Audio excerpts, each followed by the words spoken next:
राधा राधा राधा राधा राधा राधा राधा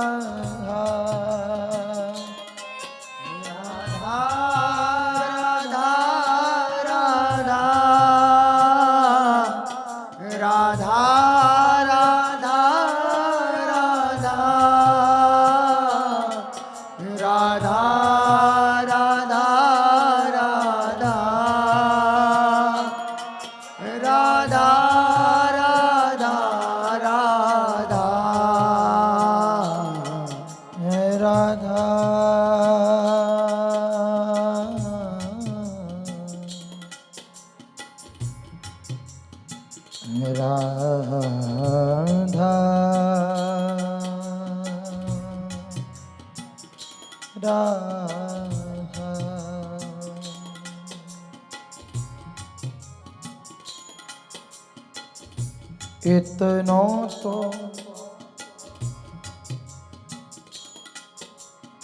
कबहू हसीने हो,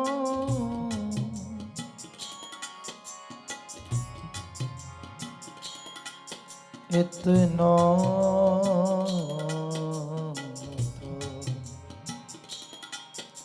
कबहू हसीने हो। सुनहु कृपालु किशोरी राधे,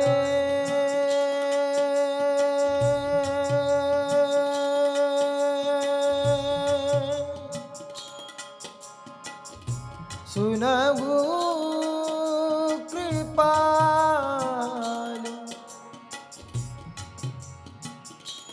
किशोरी राधे राधे राधे राधे राधे